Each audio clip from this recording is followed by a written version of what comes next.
Assalamualaikum warahmatullahi wabarakatuh.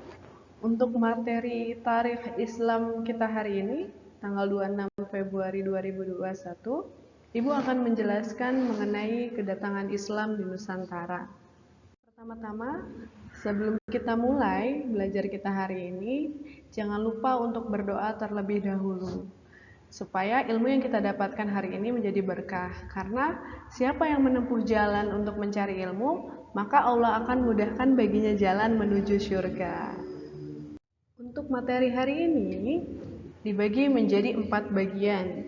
Yang pertama yaitu mengenai perkembangan Islam di Nusantara, kemudian dilanjutkan dengan proses masuknya Islam ke Nusantara atau Indonesia. Kemudian yang ketiga adalah tanda bahwa Islam sudah masuk ke Indonesia pada abad ke-7, dan yang terakhir adalah cara penyebaran Islam di Nusantara. Yang pertama yaitu mengenai perkembangan Islam di Nusantara. Perkembangan Islam di Nusantara dibagi menjadi 4 bagian atau 4 fase. Fase yang pertama yaitu adanya kedatangan pedagang Muslim ke Nusantara. Kemudian fase kedua munculnya komunitas Muslim di berbagai daerah. Fase ketiga berdirinya kerajaan Islam, dan fase yang keempat atau fase yang terakhir runtuhnya kerajaan atau dinasti Islam pada masa Umayyah ataupun Abbasiyah. Terdapat salah satu momen penting saat Islam mulai berkembang di Indonesia, yaitu awalnya nama Indonesia itu adalah Nusantara. Jadi nama Nusantara mulai berganti nama menjadi Indonesia setelah Sumpah Pemuda pada tanggal 28 Oktober 1928. Jadi di sini kita tahu bahwa nama Indonesia itu bukan langsung ada, tetapi awalnya nama Indonesia adalah Nusantara, kemudian berubah menjadi Indonesia setelah Sumpah Pemuda. Kemudian yang kedua adalah proses masuknya Islam ke Nusantara. Pada saat awal proses masuknya Islam ke Nusantara, terdapat 3 permasalahan utama. Yang pertama adalah kedatangan dan penyebaran Islam. Kemudian yang kedua adalah para pembawanya. Yang ketiga adalah tempat asal kedatangannya. Kemudian yang ketiga adalah kita bahas mengenai tanda bahwa Islam sudah masuk pada abad ke-7. Tanda bahwa Islam sudah mulai masuk ke Nusantara pada abad ke-7 yaitu yang pertama, ditemukan adanya perkampungan Islam yang disebut sebagai Perkampungan Barus ataupun Perkampungan Fansur pada tahun 674 Masehi di pantai Sumatera Barat. Yang kedua, ditemukan pada catatan perjalanan Marco Polo bahwa orang-orang Islam telah melewati dan mendiami Selat Malaka. Yang ketiga, ditemukan nisan makam Raja Samudra Pasai, yaitu Sultan Malik Al-Saleh, yang pada nisannya dituliskan tanggal 1297 Masehi, yaitu di tahun kematiannya, yaitu 1297 Masehi. Nah, yang kita tahu adalah Samudra Pasai adalah kerajaan pertama di Indonesia atau kerajaan Islam pertama di Indonesia, seperti itu. Yang keempat, melemahnya pengaruh kerajaan Sriwijaya di Indonesia dengan seiring bertumbuhnya kerajaan-kerajaan Islam di Indonesia, seperti itu. Kemudian ada momen penting yang terjadi ketika Islam mulai masuk ke Nusantara, yaitu adanya perubahan nama Sunda Kelapa menjadi Jayakarta, yang berarti kota kemenangan, yang dilakukan oleh pemimpin perang dari kerajaan Demak, yaitu Muslim Fathahillah.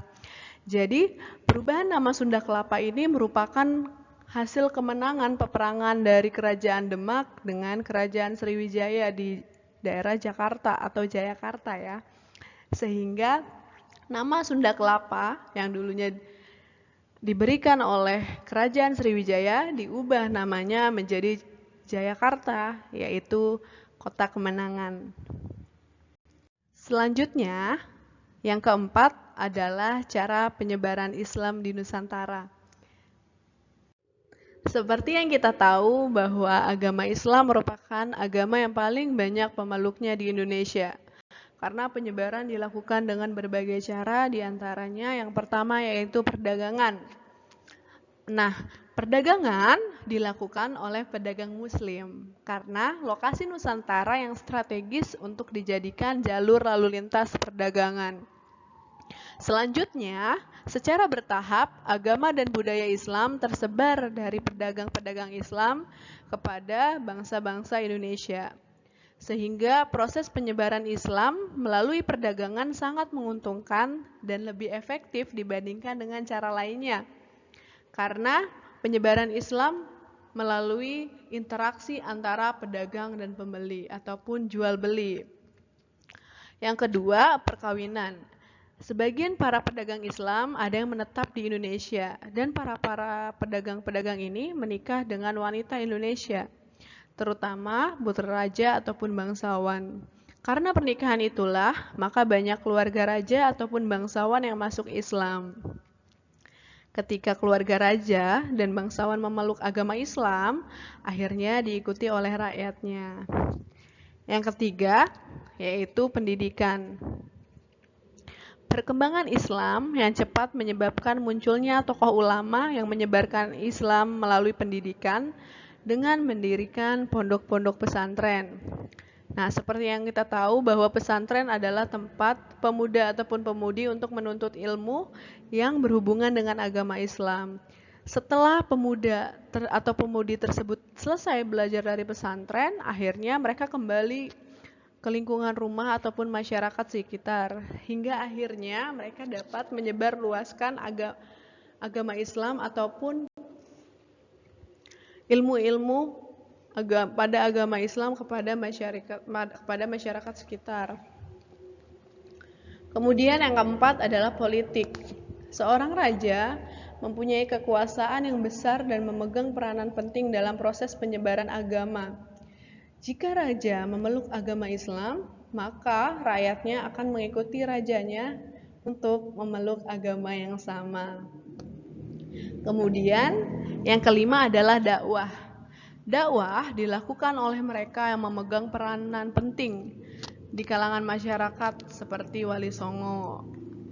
Kemudian, yang terakhir adalah seni budaya. Seni budaya dibuat untuk mengakrabkan budaya daerah setempat dengan ajaran-ajaran Islam. Beberapa seni ini banyak dijumpai di Jogja, Solo, dan Cirebon. Nah, ternyata ada 6 cara ya bagaimana Islam itu dapat menyebar di Nusantara. Dan di antara 6 cara ini, salah satunya adalah yang paling efisien, efektif, dan lebih menguntungkan adalah perdagangan. Seperti itu. Jadi bukan berarti kelima langkah yang lain adalah tidak penting, tetapi yang lebih besar dampaknya mengapa Islam dapat berkembang di Nusantara adalah melalui jalur perdagangan. Seperti itu. Oke, sekian untuk materi kita hari ini mengenai kedatangan Islam di Nusantara. Ibu minta maaf apabila ada kesalahan dalam pengejaan kata ataupun yang lainnya. Ibu berharap apa yang Ibu sampaikan hari ini bisa menjadi manfaat untuk kalian di kemudian hari. Akhir kata, sekian. Kurang lebihnya mohon maaf. Wassalamualaikum warahmatullahi wabarakatuh.